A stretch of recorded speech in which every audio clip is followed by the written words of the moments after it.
Welcome dear students, dear colleagues and dear people watching this video. This will be the third video in our series on Magnificent Mind. And it will be a dialogue on sustainability. And today I'm very happy to be dialoguing with Dr. Jorn Fricke, who is one of the colleagues of Breda University lecturing ethics, doing research on the sharing economy, and have I missed anything? Apart from that, well, I help out a lot in many other areas, but yeah, those are my core subjects, really. Yeah. Okay, and Jorn, I know both of us share an interest or even a passion for a sustainable way of living. Now, how would you define your own way of sustainable living? My own way of sustainable living is probably has a lot to do with awareness of taking steps back every now and then and thinking about what is necessary to, well, you could use this kind of definition that the Brundtland Commission often uses, to make this planet a place that the next generations can appreciate, live in, and create their own lives, just like we are right now.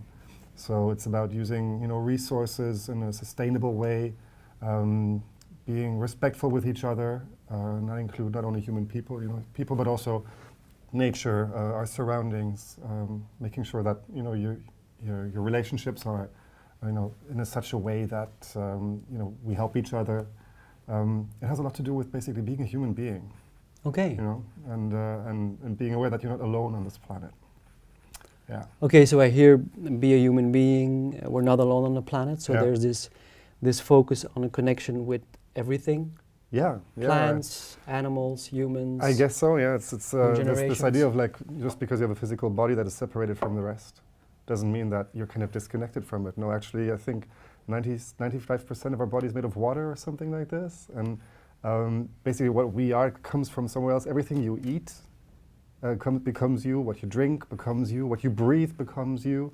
So your body, you are connected to the rest of the world all the time. And separating yourself in some kind of rational way from that outside is actually not very logical. No.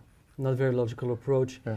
And Jorn, where would you say in your own life sort of happened that you gathered this interest also in sustainability, in ethics? Thinking about that for a while, actually. It's not something that happens from one day to the next. It's not like you wake up in the morning and all of a sudden you live sustainably or you want to change things.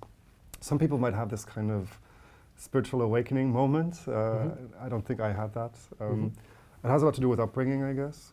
Your background, where you come from, how your parents raised you, making sure that from early childhood on that there's something other that you have to kind of take care of. This can happen in so many ways, but I think my parents took good care that as a child I was kind of respectful of other people, that we went out into nature a lot. This relationship, human nature, is really, really important. I think I was brought up in such a way that that worked well. And then you go through school and everything. That's another story altogether. But as soon as you start making choices for your own life, professional choices, I guess that's where you have to put some things into practice, right? And like, what are your aims? What are your targets? What are your goals? And I think as a young student, I wasn't as conscious of all of this at all. And as soon as I started doing some work, for my studies, but also, alongside that, in private life and everything, I started talking to people and listening to their stories, and what made them tick. And I realized I was inspired most by people who had kind of come to the conclusion that, living sustainably, if you want to call it that way, is the most satisfying way to actually live in the long term. Right. And listening to their stories and being inspired by these people all over the world, simple life things, being ecologically aware, working in social work I think helps a lot as well. As a young man, I was doing my social work in a hospital and helping people who were close to death or disabled, these kind of things. So it's a step-by-step thing. Really. Yeah, it's a step-by-step thing. I also notice. In my own life, it also worked by some contrasts. So I was very privileged that I was born, in a safe country and in a very green area. So in in the northern part of Belgium, very green. Mhm. So as a young child, already surrounded by forests and horses. Mhm. And I also had the advantage of being in a rather privileged family situation, so we also had the chance to travel and to see things. But the contrast was also that my parents, some of the choices they made were focused on environment, Mhm. but some of the choices they made were also quite much based on a luxurious lifestyle, Yeah. which to some level I definitely also enjoyed, you Mhm. know. But there were also moments that I thought, oh my God, now you're actually, it's either costing a lot or you are actually polluting a lot, Mhm. but the end joy that you receive out of it is very little. Yeah. So you could be, and this actually really happened, you could be sitting in your 5-star hotel in your jacuzzi, bored to death, Mhm. drinking expensive champagne, or you could do the same thing and not being bored to death at all and really enjoying it. But at the same time, you can go and have a walk on the Kalmthoutse Heide, to talk about Yeah. an area not far from here, fully enjoy it, fully being there, looking at all that beauty. And at the same time, you could go on the Kalmthoutse Heide and again be bored to death and not notice anything. Yeah. So there's the connection to what is out there, Mhm. which is very often richness in itself. Nature and these things that are already there is so rich. Mhm. But of course, you have to be willing to connect with that. You know, listening to your story right now, and I can easily relate to that because my own background, of course, is, you know, maybe not, it's not your background, but Mhm. I come from a very privileged background as well. You know, it's like upper middle class.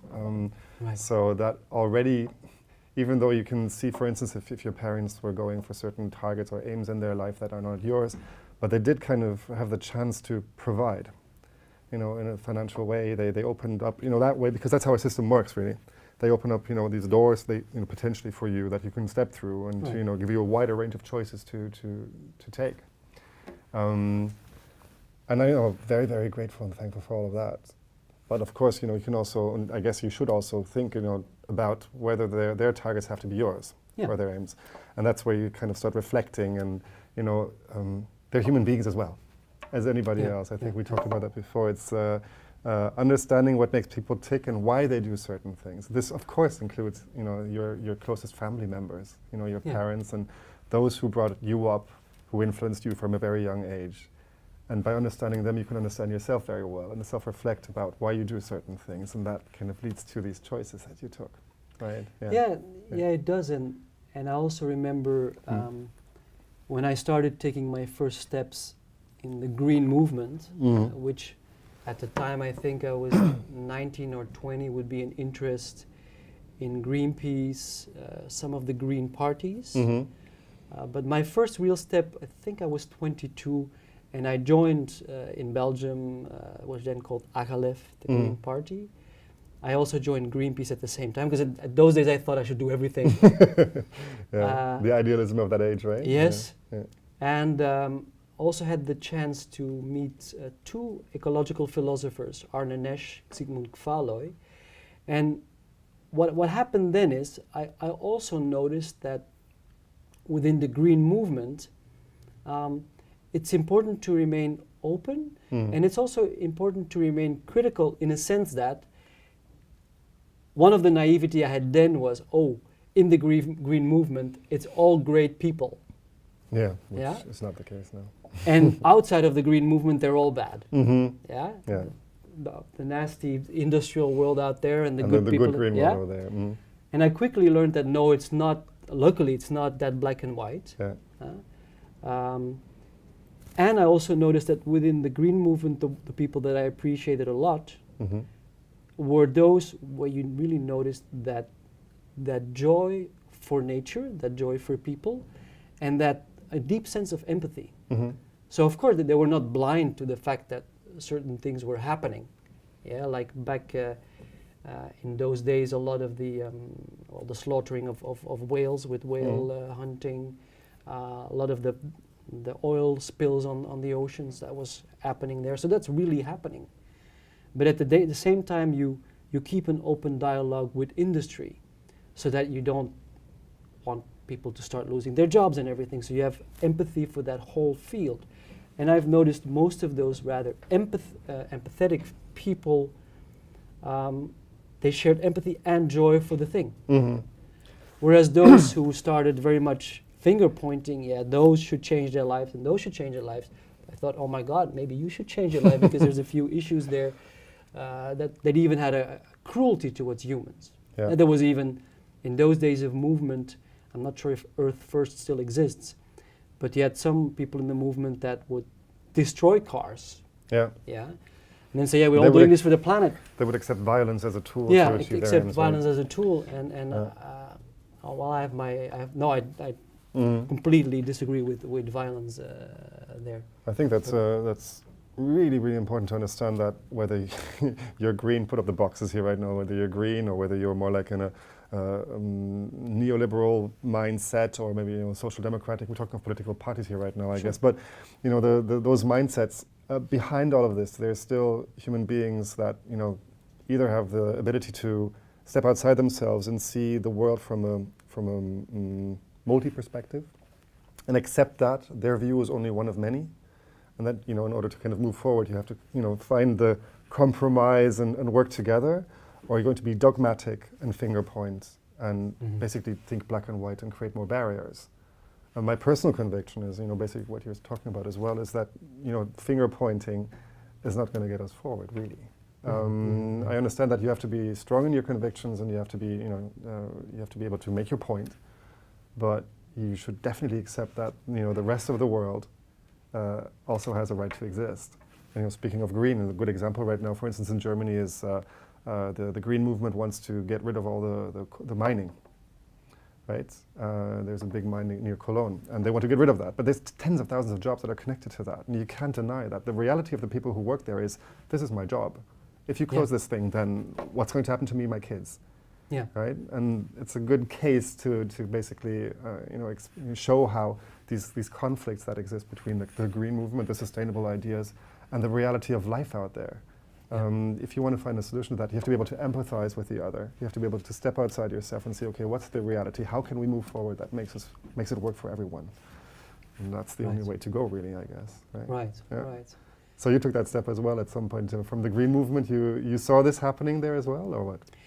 Well, I saw it in those days. Yes, in the green movement, I even saw people.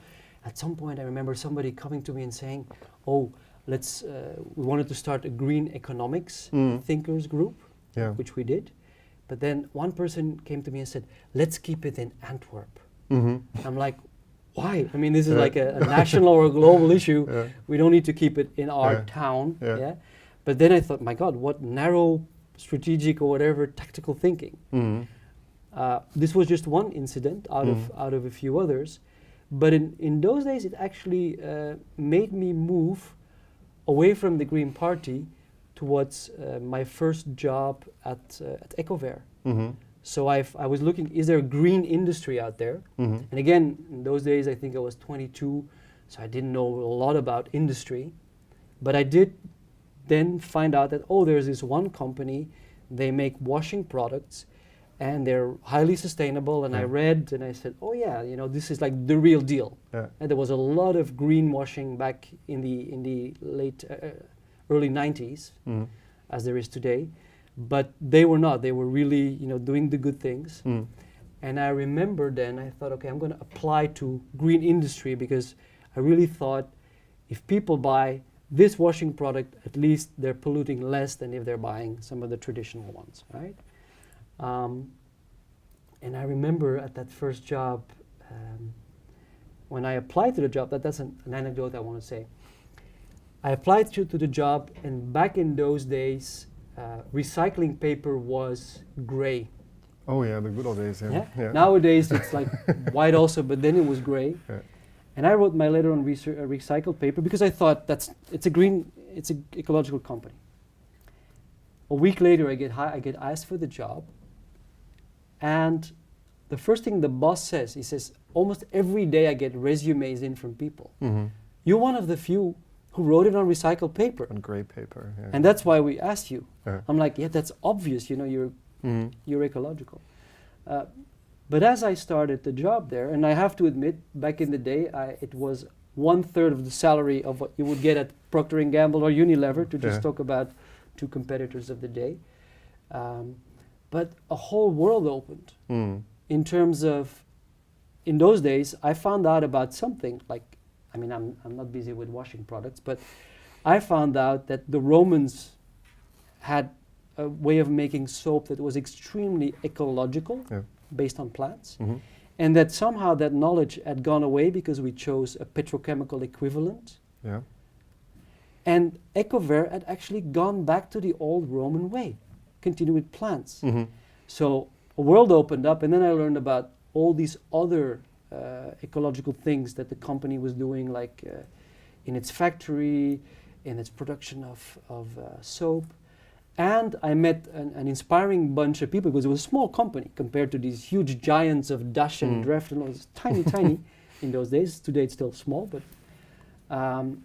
but there also felt like, oh, I'm part of the solution, you know, whatever that is, of a different way. And quite honestly, the company today is still doing very, very well.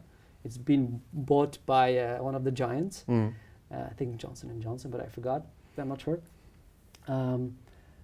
But the point is, it did help the rest of industry, of that branch of industry, take green soap and green washing much more seriously. And now the standards are really up for everybody. Just like Anita Roddick with the Body Shop. She, thanks to her, for example, L'Oreal and all the other ones have also decided to say, oh, we're not going to do animal testing and all that. So it's kind of nice with this example to be for something. So and I even remember when I entered the company, the slogans were first negative. So on the bottle it said, no phosphates, no animal testing, no this. And then we had a crisis manager, and he said, he actually opened up also this thinking on, well, let's focus on what we do.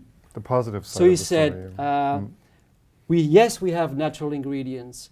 Yes, we protect animals. Yes, we do this. And that's had such a nicer click and buzz to it. And it's sort of since then, I've sort of moved away from movements that are too much into doom scenarios, and it's their fault, and it's capitalism's fault, and it's whatever's fault. But saying, hey, we may have an alternative here, let's try it out. And also be willing, that's what Ecovert did, be willing to share your knowledge with others. It's not about you. It's not about you, and it's not about competitive advantage. Oh, we have the thing now that's going to make money. Oh, fine, but if it's green, you need to share it with others. I think that's something that is still living in many of the, even the younger companies, but definitely the older ones, is that, patents, we need to protect our inventions and our ideas, and, like keep them in a little black box, because otherwise the competitors are going to steal from us. And in today's world, I'm convinced, and many other people who are running businesses out there, whether they're green or not, doesn't really matter.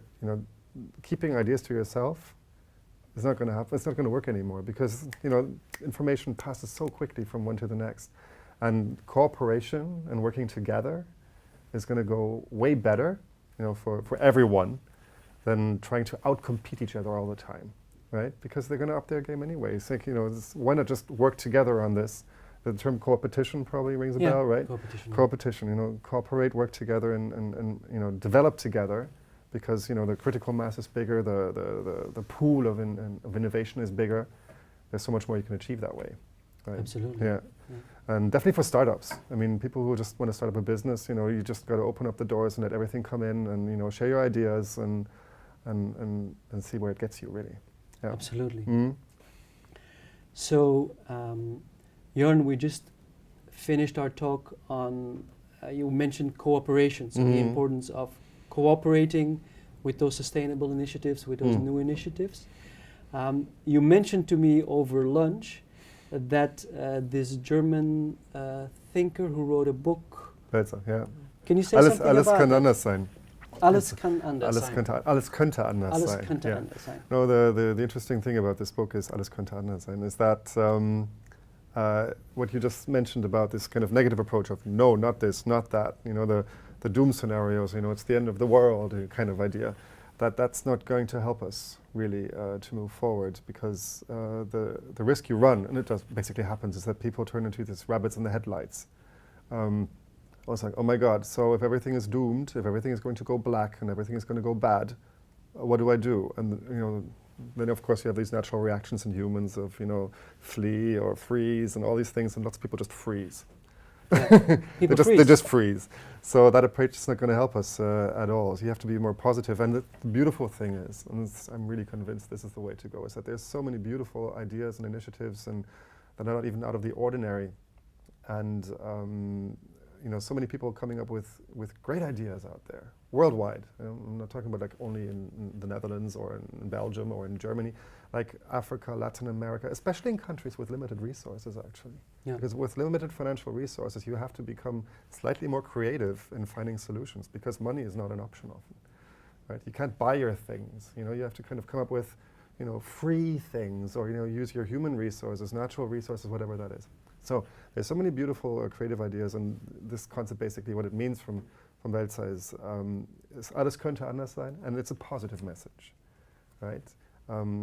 He says, nature can recover. If you give a certain part, we've destroyed so many parts of the world already, we think. But if you give it time, if you manage it well, it can come back. And there are positive examples all over the place for this.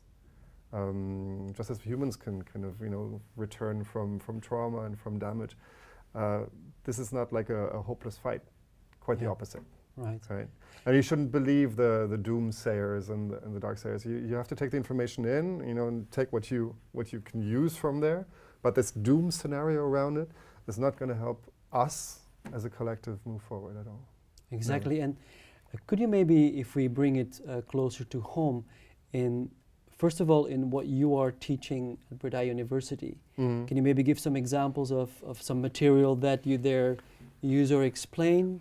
And then I would also like to take it to some colleagues that you know of some interesting initiatives at Breda University level. One of the things that I enjoy doing, I've gotten involved in that recently with a minor on sustainable business design. Sustainable business design. Yeah, that's actually not my minor course, but it's Lieke Sauer and Franz Melis and Anu Mzembe, who's going to be interviewed in I think a few weeks' time. Yeah. They're the ones, and I was asked to do the course of sharing economy, which is the buzzword, sharing economy, right? And so you have those students in class, and it starts off with just bringing material that could be anything, from my own car keys that I put on the table, and instant soup.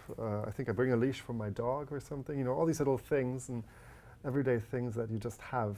And I asked them, so what about this? What do you think it's doing here? And they hold a dog leash there. They take my car keys with my house keys on them, actually. And we start talking about this. What does this mean? Oh, this is access to a car. Yeah, access to a car. Many of these students don't have a car. So you could actually go outside and use my car. No, you have my keys. There's a dog leash. Well, you could take a dog with that. And it's about this sharing concept, right? And I try to make it as personal and close to their own experience as possible, for them to see that this whole idea of sharing, if you like, because that's what's in sharing economy, is something that is there, has always been there. It's nothing new. We come up with these like Airbnbs and whatnot, and it sounds all like hip and it's all over the place. But this idea of being with other people and having things that you use together, or not owning but using, that's ancient. Yeah, it's really, really ancient, and everybody is involved already. Talking about things like oh, I have too much food. I have a nice neighbor. I'll just bring a piece of cake to my neighbor. These kind of things, it happens all the time, and. Just because you turn it into a business model to make money with it, and there's huge investment from the background. Sequoia Investment is the one behind Airbnb, the other one's behind Google, behind Yahoo. Just because it's all suddenly hyped and it turned into this massive thing, doesn't mean that it's new. No, absolutely. And then again, I want to show students that the traditional business models of maximizing revenues and something that you easily teach, because it's got these kind of these rules. You do this, maximize revenue, do this, do that, and then you have a running business that'll be successful. Boom, and if you're really big, you can pay your shareholders, and that's it. Like, okay, that's a certain kind of game you can play, but how much of that is actually you right? And how much it's just a game that you need to play because that's what you're supposed to do. So that's what I try to teach my students in every single class. Remember that you're a human being with needs, that you want to be happy. I think, you know, being a happy person is really, really important, that you want to be satisfied with what you're doing, and that you take care of yourself and of the people around you, and the things around you. Yes, and I think that emphasizing the happy part is really important. If I look at our students, and both the hospitality and the facility students, definitely they're also driven by whatever makes them happy. Yeah. And they fill that out partly by, well, I want to have a job in which I'm successful. I may want a relationship, this and that and the other. And for some of them, the options are vague, or they may think they're concrete. Oh yes, I want to work for Hilton, for example. But if they dig a little deeper, they may find out, well, what is really important for me? Yeah. And is it then the fact that I'm interacting with international people? Or is it really the fact that I'm abroad, I have a big salary, and I have a big car? Yeah. Yeah. And again, without putting moral labels on there, but having them find out also through our own classes and coaching, like, yeah, but what is important for you? And and I notice that more often than not, you then go to much more subtle things with students. Yeah.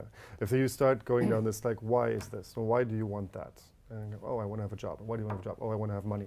Why do you want to have money? Well, I want to be able to afford all of these things. Why do you want to have these things? You know, it's this old game, this kind of game that you can play with people, right? Asking why. That's what little kids do with their parents, right? Yeah. And quite often you actually end up with, you know, with the answers like, I just want to be a happy person. You know, I want to be healthy. I want to be happy. I want to be safe. You know, very, very basic needs that might not have anything to do with what you started off with, really. Right. Right. And once you get them to that level, I guess they can also start relating to the other people around them quite easily, because these are universal needs.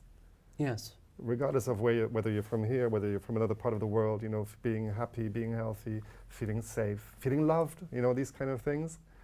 You know, you can express them through having a fantastic job and having a big house and all these kind of things, but the basic need is universal. And I think, you know, showing students in some way that whatever you teach them, you know, and I'm lucky enough to be able to teach ethics, so I'm quite close to that storyline, right? But it's very gratifying. And it gives beautiful discussions with students and me as the teacher as well. Yeah. Okay. And do you see, because how many years have you been with Breda University now? I think I'm 5 years that I've been working for them here. Okay. And then it seems long. Yeah, time flies. Okay. Yeah. Okay.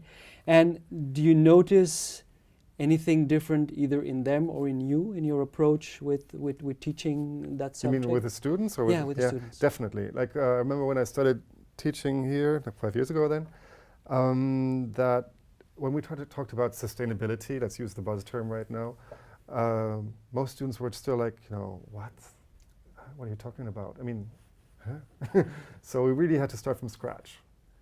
And I think maybe the last 1 or 2 years, like the first year students that come into school and we have them in class, and so we ask them about like what they do already, and like reducing their meat consumption, you know, sharing things, you know, like car sharing things or bike sharing things that I didn't even know of. Okay. There's so much more into these things that we actually had to teach students maybe in the past.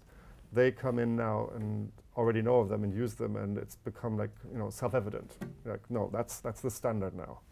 So, you know, there's a huge change between what I've seen happen like 5 years ago and now. Okay. Absolutely, yeah. Oh. Which is great for us because we can actually start, you know, way further in the storyline right now. Many of them, not all of them, but many of them, yeah. Oh, wow. That's nice. So it's very hopeful, yeah. It's very nice, yeah. Oh, that's great. And if we would now look at Breda University, like also the policy to be more sustainable as a university. Yeah. What are your views on what's happening here? What do you see happening? What do you maybe also see not happening yet? Yeah, well, what do I see happening? One of the things that struck me in a positive thing here is that when, for instance, we moved from the old building in the Sibeliusland, when we moved to this building here, I was talking to the people who are doing the landscape design around the new building. I was wondering, are you going to use like native plants and, you know, this whole sort of insect thing going on, you know, like what's it going to look like? And actually they took down all the non-native plants. They chopped down the trees and they took away all the planting that was non-native, and they deliberately chose to replant with native plants for insects and for nature. So that's a really, really interesting thing that I think few people actually know about. Yeah. That's a good one. I think in terms of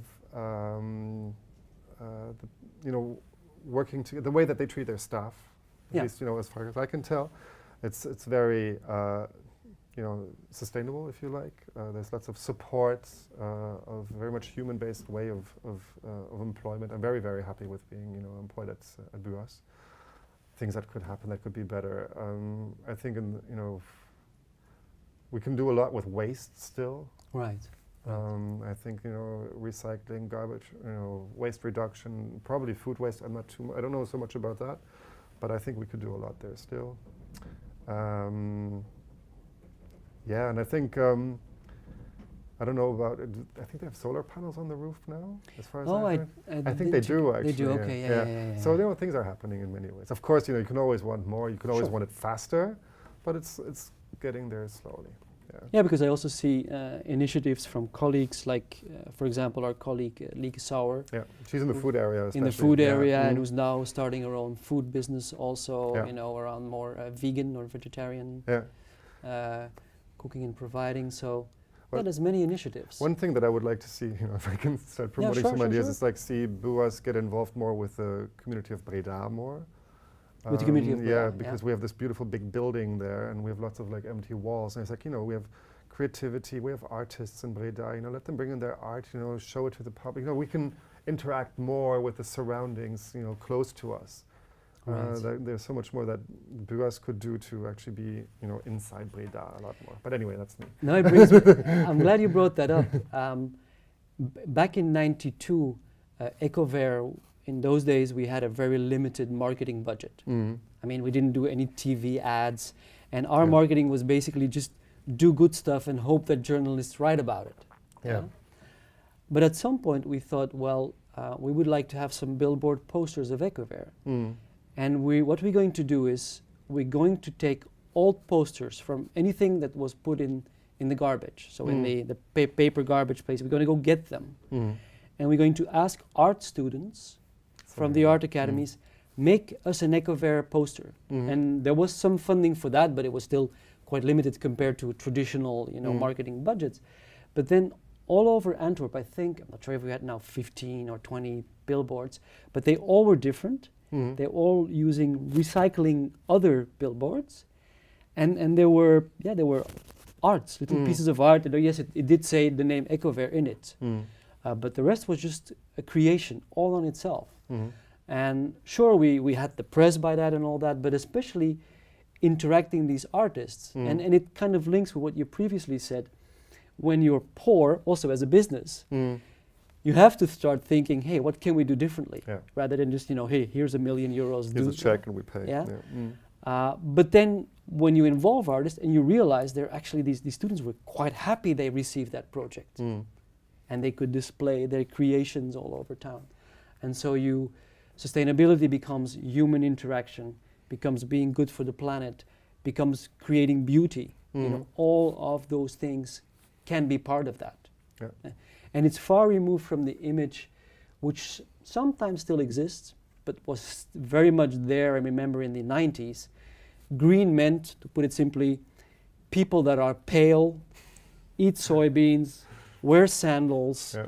Gold wool socks. Yes, those, definitely don't look good or well dressed, all of that. And we've moved, luckily we've moved away from it. Like, it can be a joyful lifestyle, it can be a lifestyle full of beauty, elegance, all of those things can be there, can be with that lifestyle. The other day, was it this weekend actually, I saw this nice report on a place in Berlin. I think it's a community garden in Kreuzberg, and it's all about being sustainable and recycling. The whole thing is a big recycling area actually, and it's very open. It's in the middle of Kreuzberg, in the middle of Berlin really, and very open doors, and people come around and just think, what is this? It's so green in the middle of the city and everything. And they walk in, and the whole city actually benefits from this area. Wow. That is very much community driven. And they say, the most important thing here is the community. Everything else is secondary to that. Whatever happens here is the community, and it's an open, transparent community for anybody to come in. Wow. And I think if you can take anything from such projects, that would be the ideal thing, to have these kind of open communities where everybody feels I can come in. I will not be judged, for my looks, for instance. I will not be judged for how I look like, for where I come from, but just being seen as another human being. That'd be fantastic. Yeah, ideal that'd be world. fantastic. Yeah. I'm tempted to stop here, Uh-huh. but at the same time, Yeah. because I know you've also done some research on Airbnb. Yeah. Would you mind saying a little bit about that aspect? So here we talk about, one of those giants that popped up a few years ago because somebody decided, let's make a website arranging the sharing of rooms. Yeah, Airbnb, first of all, is very ambiguous. I mean, on the one, it's such a big thing, so obviously just because of its sheer size, it has a lot of impact, right? And the research that I did was, for instance, now for the city of Breda. How much can I talk about this? Because some of these things I can't talk about. If you can't, But the factual side of it is really that because it's such a charged topic with strong, it evokes strong emotions.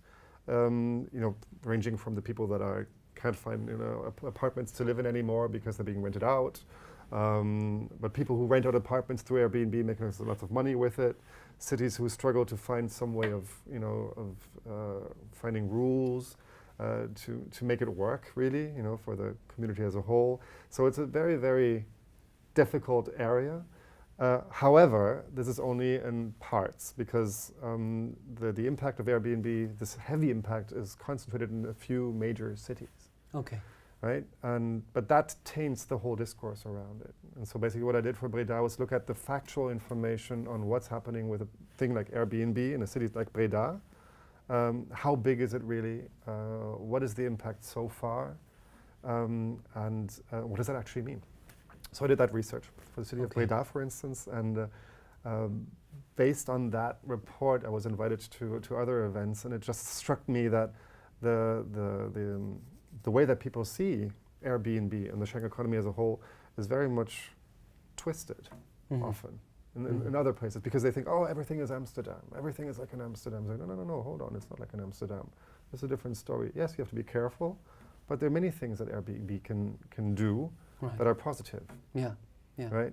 So it's ambiguous, but you have to kind of look at the facts. Actually, to me, what struck me is that people don't want to look at the facts because they have such strong emotions and strong opinions on a topic that something happens and they just don't even want to look for facts anymore. They really? Okay, yeah. Because it's so nice to live in the world of emotions, of strong statements, bold points, and that's where they go for. So my research was really about looking at what's happening in the background, what's really going on, presenting factual information, and then making sure that people base their decisions on that. Okay, but that's a point of us being scientists, that we also look at facts. And then you start getting invited to all these other events because they think, wow, you're brilliant. It's like, well, no, I'm not brilliant. I'm just kind of looking at information that everybody could look for, really, but you're not spending time on this, apparently, so I'm doing it. I'm getting paid for this. Right. And I have to mention this also. You're also on the Skithos project. Yes. Right. And can you say a few things about your involvement there? Smart city hospitality. Yeah. Smart city hospitality. Yeah, that's what it means, Skithos. And well, I did research for Skithos in Valencia. I was the one with a few colleagues who went down to Valencia to do interviews with selected stakeholders that have something to do with the development of Valencia and tourism. So we would talk to people ranging from the government to NGOs, environmental NGOs, citizen representatives, people from the Chamber of Commerce. So really a wide range of people down in Valencia and see what their view is on tourism development in the city, where it's come from, where they hope it'll go to, all these kind of things. Very, very wide. That was only Valencia, though. I didn't work in other cities. But some other colleagues, there were different cities, right? Yeah, exactly. There's a whole range. There's Darmstadt, there's Amsterdam, Belgrade, Stavanger in Norway, Göteborg in Sweden. Did I get them all? And then Valencia, obviously. Right? Okay. And now it's getting to the final part now with publications, academic publications, and I'm writing articles together with Ko Koens and Frans Melissen on things like power, so power and sustainability in tourism. Another one on, let me think, yeah, basically just the discourse. What's going on with the discourse in tourism development in these areas. Okay. Yeah, quite academic, that output there. Okay. Yeah, but we also provide like a game, a serious game to the cities, so that all the relevant stakeholders can get together, and through the game environment, this is something for the gamers here right now, they can kind of talk, negotiate tourism development in this kind of safe environment of the game, and get to know each other there that way, and open up discussions and these kind of things. It's a very fascinating thing to do, really. Wow. Playing such a serious game. Yeah. Serious game. That's a good one. Okay. Well, just like to thank you very very much for this dialogue. Yeah, thank you for having me. Yeah. Great.